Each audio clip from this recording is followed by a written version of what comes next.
Good morning, Gamecock fans. Today is Tuesday, November 4th, the year of our Lord 2025. This is Coffee with JC Shurburtt. Hope you're doing fantastic today. I know I am.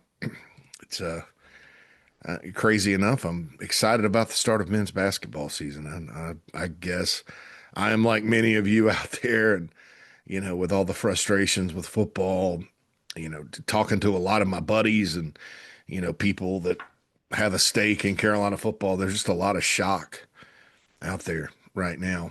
I think we're all shocked at what we've seen. And, after the ripping the Band-Aid off on Sunday, maybe there's a little more hope. I mean, the focus now kind of is on the future, and the future always gives us hope, right? And I'm going to get into, the next episode to kind of quote Dr. Dre there. And, what I think, in my personal opinion, so some very general parameters, besides, because you've heard me say over and over, no NFL, that's a given. But what about all these college offenses? We're going to talk about that here coming up, but it is basketball season starting today. I hate that they start college basketball this early and play a ton of games in November. I think it doesn't do the sport justice on most campuses. 90% of them, I mean, you do have your basketball hotbeds and your Big East schools and all that get into it right now, but most people still, it's all about football. It used to not be this way. It used to not start. I mean, earliest would be the 15th of November. You'd really get it cranked up around Thanksgiving, have a ton of December games to enjoy over the holidays. And they just don't do that anymore. You kind of go to a football schedule in December where you're playing once a week. The teams, I think they're fine. I mean, the players, they get off for exams, off for Christmas. That's a good deal. But as far as the fans and building momentum for a team, I think it gets difficult. Basketball is not a once a week sport. So anyway, that's my little soapbox on that. And you've heard nothing you haven't heard me say before. But North Carolina A&T comes to town tonight for the opener. It's the opener for the Aggies as well. They did not have a good season last year, 7-25. North Carolina A&T is interesting. They used to be in the MEAC with South Carolina State and Morgan State and a lot of the HBCUs in that conference. And Hampton and NCA&T left and went to the Coastal Athletic Association, which is the same conference the College of Charleston is in. Also Campbell. It's like geographically, it sets up a lot like the ACC, all up and down the East Coast. Hofstra is in that league. Good. Traditionally, what was once called the Colonial, it was a good mid-major basketball conference. So they're in there now and finished. I think since 2021 they've been in there. They finished 3-15 in their conference last season. Tip-offs at 7. SEC Network Plus for TV. Dave Weinstein, John Williams. They, that crew. They crawl a lot of the early games, non-con for the Gamecocks. Casey Manning and the great voice of the Gamecocks, Derek Scott, will be on the call on Gamecock Sports Network Radio. 107.5 The Game, affiliates across the state. Sirius XM 374. Last time these two teams met, December 30th, 2014. Frank Martin, in his third year, it was that team finished 17-16. Gamecocks won right there at the end of the non-con, day before New Year's, I think 91-54 back in 2014. I think I was going from the Independence Bowl to Orlando to cover the Under Armour game that particular year. So I was out of town. But Carolina's a 21.5-point favorite, by the way. Women's basketball team, no surprise, got off to a big start last night. A lot of balanced scoring, 94-54 over Grand Canyon at the Colonial Life Arena. So looking forward to hoops. I think sometimes when you get new players, it's a renewal. I think Lamont Paris is, I wouldn't say confident, but he seems to be at peace about this team. He seems to kind of be excited to coach these guys. I know that you've had a bunch of seasons right here in a row in major men's sports where you couldn't score points or runs as it is in baseball.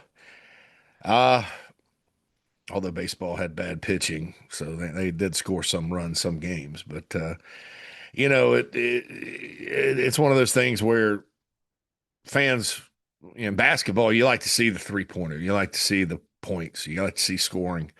And they had a high scoring exhibition against NC State, lost 88-86. Good back and forth game. But Lamont, check out the video here on our YouTube channel, his exclusive interview with JB and Mike Morgan from the morning show. It's all cut up and right here under the tab Gamecock playlist Gamecock basketball. So go like and subscribe and share and do all that. Check that out. It's a great preseason thing to kind of get you going. But he seems to like this team from a shooting standpoint. Says they're going to shoot a lot of threes. That's fun, you know. So hopefully it's a good brand of basketball. And that was the thing 2 seasons ago. Win or lose most games, I I enjoyed watching Carolina play. You know, they pass the ball around, find the open man. They could shoot. You had some really exciting finishes. That team played excellent defense. That's something that Lamont Paris definitely emphasizes is defense. But that was an enjoyable basketball team to watch, much like the last 6 games in football last year. That was an enjoyable end of the football season because of the style and the excitement and the big plays and where did they go, right?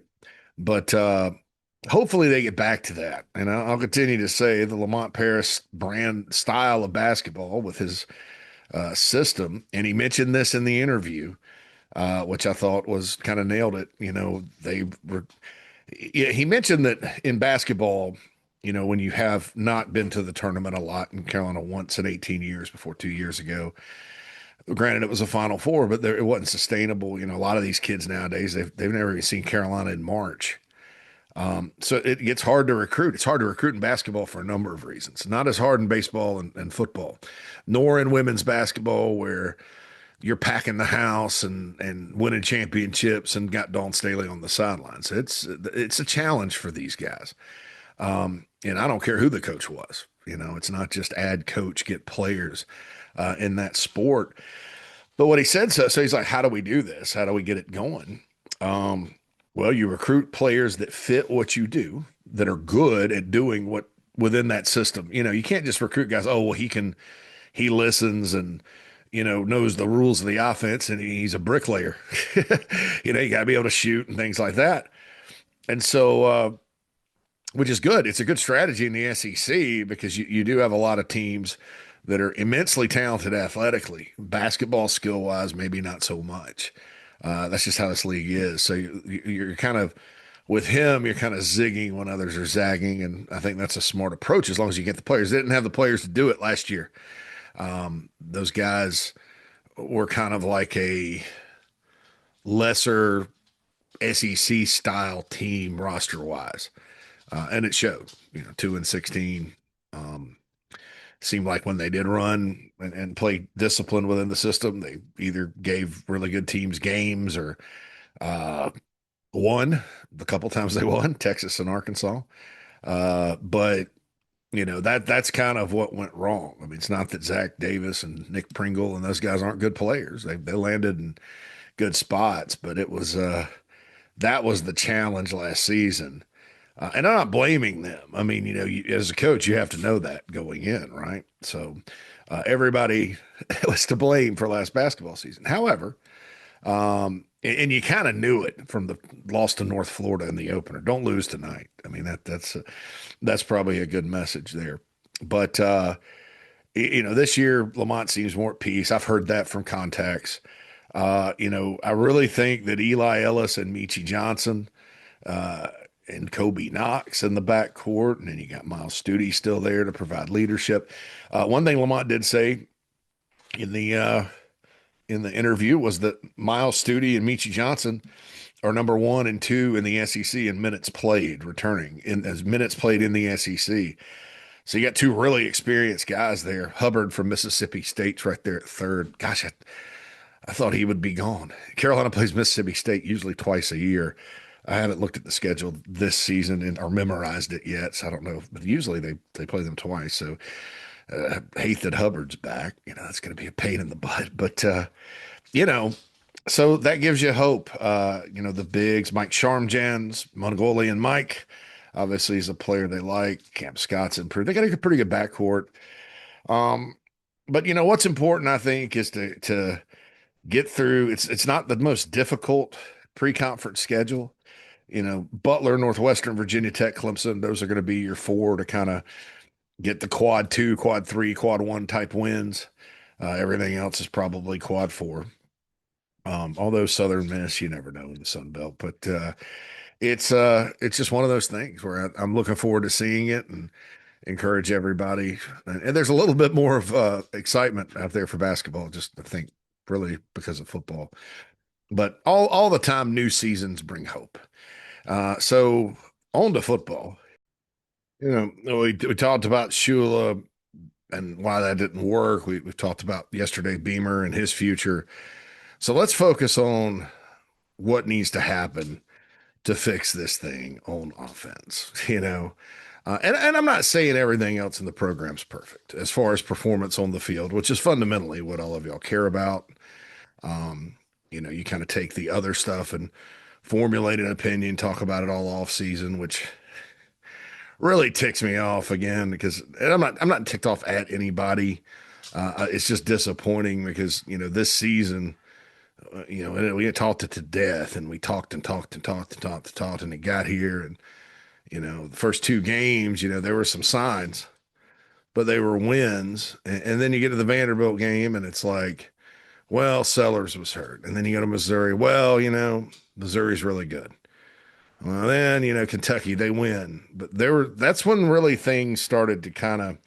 And I didn't buy the whole this was some great victory in that game because you got two more defensive touchdowns, and then I mean maybe they did do well. Maybe Kentucky's defense is secretly good. I don't think so. I think Auburn. Kentucky's defense played out of its mind, and Auburn had the same issues Carolina did as far as scheme, and Auburn didn't have a quarterback. They blew that out of the water. There's probably a reason they wanted Lenore Sellers for that much money. I wonder how he would have done down there this year. Probably pretty good. My guess is Hugh Freeze would still have a job. But so we've talked about all that. It's disappointing, all that. But what's the off season? And I'm not trying to. The next three games are a separate topic, and we're going to get into that. It's the open date, so there's no opponent to get into. We're not going to get A&M yet, and we'll have all that there. And obviously, there's an opportunity there to get some wins and go out fighting, go down swinging. That's what you got to do. I mean, you don't. As upset as we all are, and as sad as it is, it's nothing that winning football games cannot. That's an elixir. That's a cure for that. I think people would just settle for seeing competent offense the last three games of the season. Oh, and beat Clemson. That always is when you go into the offseason in South Carolina, in the state of South Carolina. That's always pretty sweet. And I'm still looking forward to going to that game. I hadn't been to the Clemson game since 17, which was a disaster. But I used to go every single year, home and away. But looking forward to it, taking my stepsons and wife. That'll be fun. But so there's a little bit long term. So what does Beamer need to do? There's a lot of opinions out there, and you've heard me say, like I said at the top of the show, just no NFL, please, please, please, please, please, please. I don't want to talk about it. And this is and look how I react to something. Honest to God, doesn't matter as long as it works.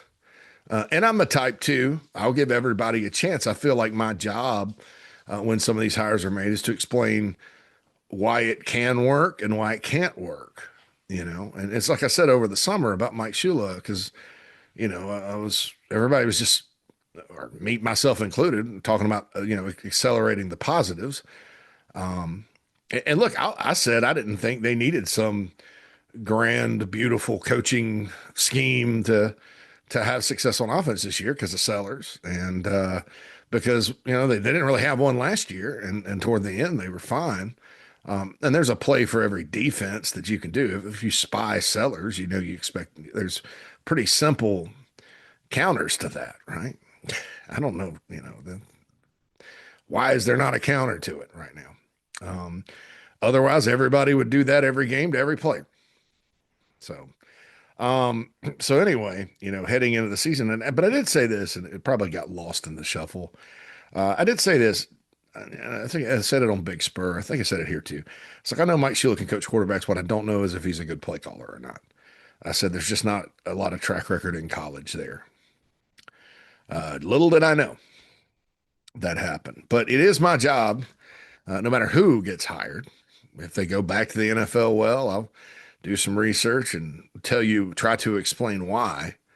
But I'll tell you right now, I'm not going to be predicting anything great in 2026 if that's the case. But JC, you've said that before. Yes. Okay. So put the NFL thing to bed. No NFL, unless it's like Cliff Kingsbury or a guy that's been in college that's had success that said, "Hey, man, maybe I want to go, coach receivers for the Falcons or not."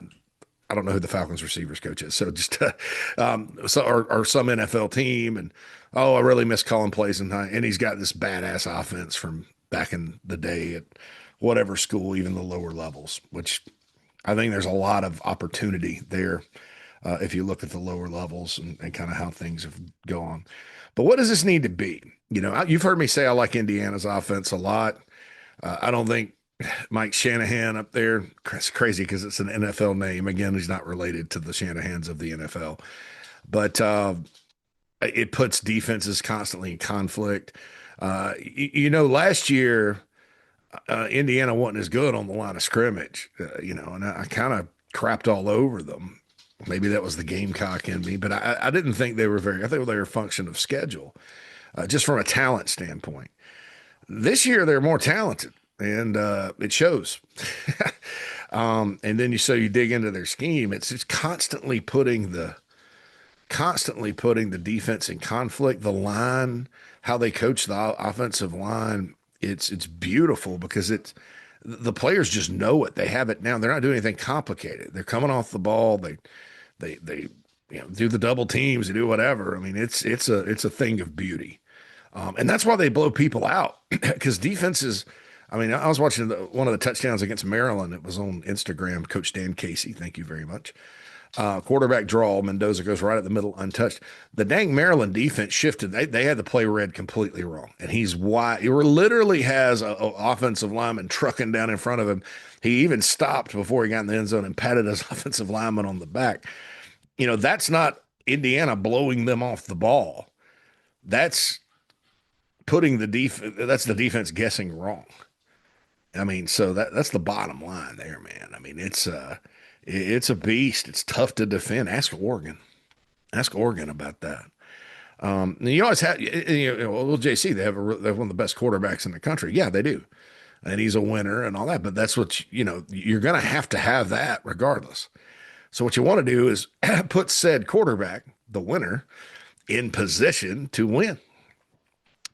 I don't know that Shanahan would leave Curt Cignetti. I don't know if Shane Beamer would call him. Obviously, I think Beamer being from Virginia with his ties to that state probably keeps up with James Madison. So we'll, I don't put him on your hot board because I'm not saying he would be the guy. I'm saying something like that. You guys know I love that scheme.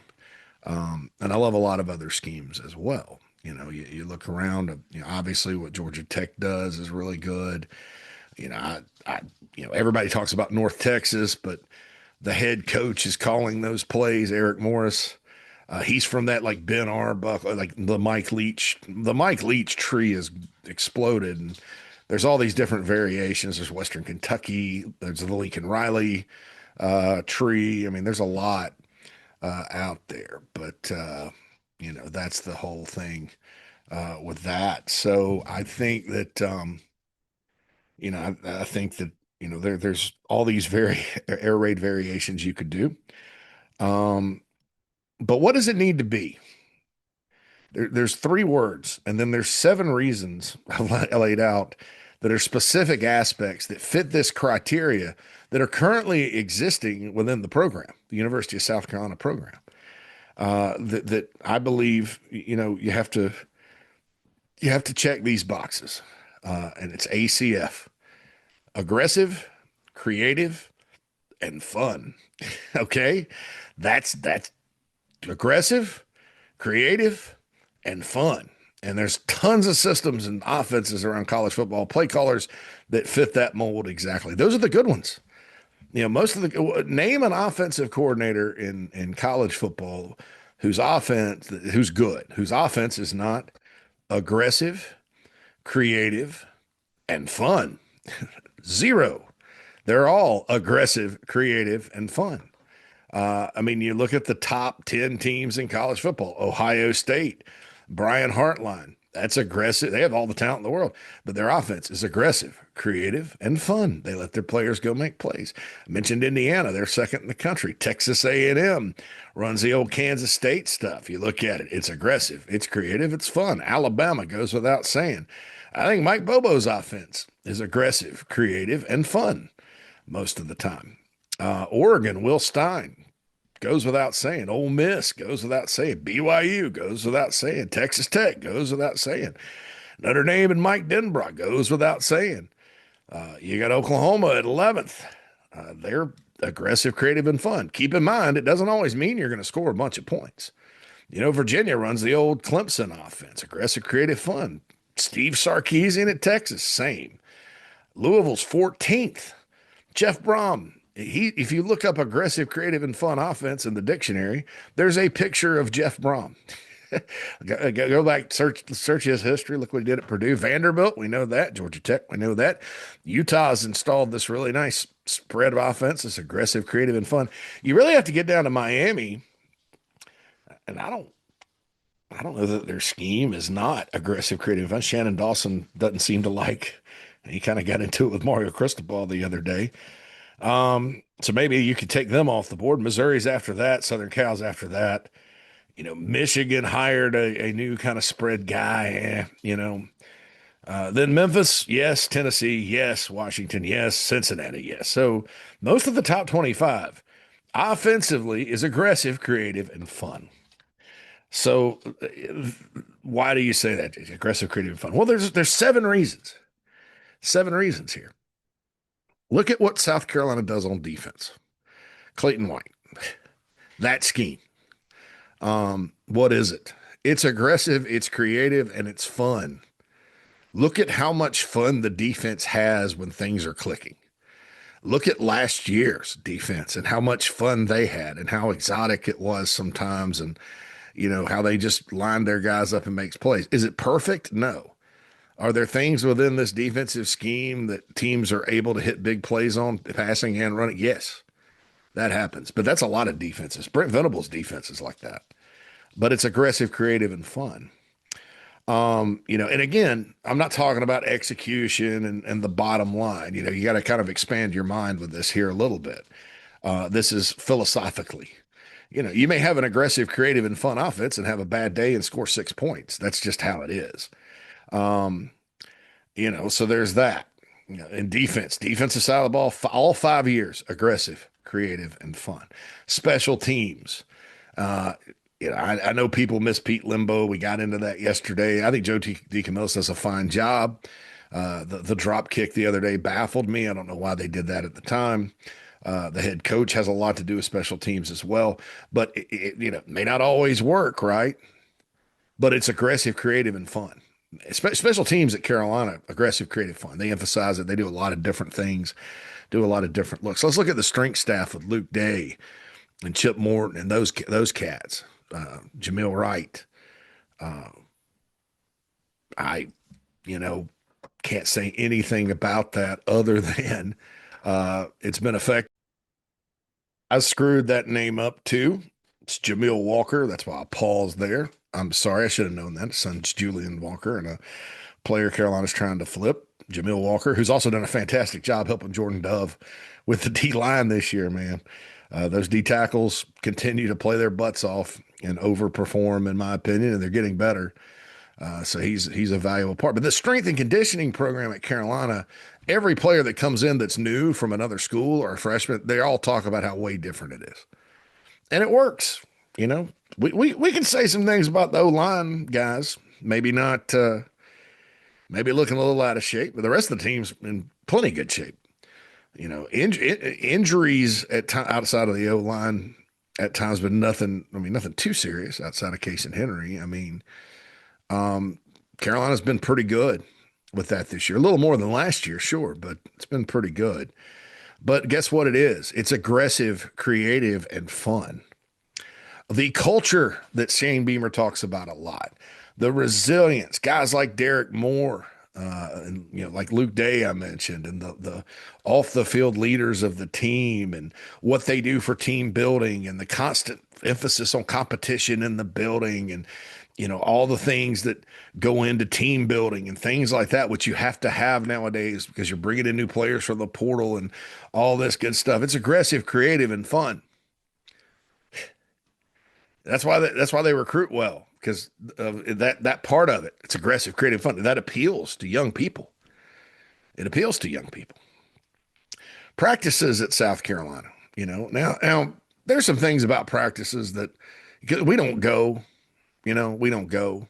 I've talked to people that watched the practice, said it's it's effective, and they practice hard. They practice well. Heck, I talked to a couple of contacts yesterday that told me that this team looks way different in practice. So I don't know. Now maybe there's a discussion to be had about, well, what's going on as far as game prep and stuff like that. I don't know. I don't want to get into all that right now. But practices, by all definition, according to everybody that goes every day, is that they're aggressive, creative, and fun. Williams-Brice Stadium, and don't get it twisted. Williams-Brice has always been a fantastic venue. Gamecock fans have shown up. They're loud. It's a tough place to play. But it's gone kind of next level. It used to be people would come to Williams-Brice and say, great crowd, all this stuff, super duper. But now when people come in from other schools, they're like, this is the best atmosphere I've ever seen. Justin King, his team, what they do with the scoreboard, the stadium personified, coming to life, Sandstorm 2001, all that good stuff they do in the stadium, the light show. I mean, it's a production, folks. And lots of schools have these lights, and like Ole Miss the other night, they have the lights and stuff, boom, boom, boom. But they don't do it. They don't do it up like Carolina. Carolina has established a well-known atmosphere nationally. And people are going to always rank these and always rank the Blue Bloods up because of the hallowed grounds and all that. But, Carolina's atmosphere is next level. It's a tribute to all of you, first and foremost. Without you, again, we're going to say this again, without the fans, without all of you, none of this is possible. None of this salary, none of this lights, all that. They'd be paying a high school $500 to come use their stadium to play college football if the fans went away. Maybe not even it. It may just wouldn't exist. So, you deserve a lot of credit for that. It's a point of pride for me personally as someone that's been with y'all my whole life. It's a point of a personal pride, and each and every one of you need to take that. But what is it? What is it, folks? It's aggressive, creative, and fun. That's Williams-Brice Stadium. Those are 6 tangible things, like real things about this football program right now. Aggressive, creative, and fun. Defense, special teams, strength and conditioning, culture, competition, practice, Williams-Brice Stadium. Aggressive, creative, fun. No question. Look at the history. When South Carolina has been successful, there's never been a time when schematically the Gamecocks have been successful and have not been very successful, for the most part, aggressive, creative, and fun. Maybe you could say 2017, 9-14, really good team. I think that team was aggressive, especially on defense, caused a lot of turnovers. It needed to be more so on offense that year. It could have been a little bit better year, but most of the time, the glory years, the years under Spurrier, Holtz, going all the way back to Joe Morrison, aggressive, creative, fun, unique, that kind of thing. In fact, that 17 team's probably the best team they've had when it's just kind of been so-so. 88 and 17. 88 was 8-4 with a bad plan on offense, and then 17, obviously Kurt Roper was calling the plays. Kurt Roper seems to have learned his lesson, though. Seems to be dialing them up pretty good at NC State. But hats off to him. I did not see that coming. But I never saw Dave Dorn being the winningest coach of all time there. I struggle with that. Those of you that know me. But aggressive, creative, fun. In the history of the Gamecock football, aggressive, creative, fun. Even the Holtz era, when they went the back Outback Bowl, Skip Holtz's offense fit that bill. Charlie Strong's defense definitely fit that bill. Special teams, they go down the swamp, block a couple of kicks. I mean, Spurrier era, aggressive, creative, fun. Ellis Johnson ran this scheme wise. He ran the Spartanburg High School defense. He just, you know what he did? He did it really, really fast and was really aggressive and was really creative with how he did it, how he called it. Aggressive, creative, and fun. Otherwise, it's not happened. And aggressive, creative, and fun doesn't always mean you're going to be successful. Let's just be clear about that. But those basic parameters have to be in place. So look at all of that, the history, Williams-Brice, practice, culture, strength, defense, special teams. Now look at the offense 5 years under Shane Beamer. None of that. At times, maybe you see creativity. Marcus Satterfield sometimes did pick the wrong time to have his creative neurons firing. Nobody looks like they're having fun. I think they had fun watching Lenore Sellers make plays, but it looks like a death march out there. It looks like a bunch of guys most of the time worried about making a mistake and thinking way too much. I don't know if that's complexity. I don't know if it's just, you got to get the kids excited. I just went through the top 25 football teams right now in the country. There's maybe two of them that wouldn't fit that category. One of them is Miami, where they've had issues like that for a long time, no matter who's been down there calling plays. And Miami's had some fun moments this year. It's just how you do it in college sports. And Shane Beamer, to his credit, in like 6 other tangible aspects, and then looking at the history of the program, those boxes are already checked. They're already checked. But you don't win football games if you cannot score points. You don't win football games with bad offense. You don't win football games like this. I mean, you're just not going to win consistently enough. In spite of this, they have won games under Beamer, big ones, huge ones. But then you just never know what's going to happen the next quarter, the next game, the next what. And it gets a little complex, and there's a lot of overthinking on offense. And, they've kind of recruited well in spite of all that. But it's not going to, if you continue down this path, number one, it's going to be, time's going to run out. And then number two, you're going to have players leave. It's shocking. Aggressive, creative, and fun. All these things are aggressive, creative, and fun about South Carolina, which has to be that way. It's common sense. Lane Kiffin knows that at Ole Miss. He's talking about it last week about, how they kind of look at Oregon. Oregon was one of the worst teams and programs in America. And it took 17 years for Rich Brooks to build that program. 17. It's a long, long rebuild. And then Mike Bellotti got it a little better. And then Chip Kelly took it to the next level. Aggressive, creative, fun. And then Oregon has continued to be, no matter who the coach is, with the exception of maybe Willie Taggart that one year. But I don't think anybody would say he's not aggressive, creative, and fun. I just don't think he's a very good coach. Aggressive, creative, fun. That's how you write. I'll use everybody. It's obvious Clemson did that with Chad Morris and Brent Venables.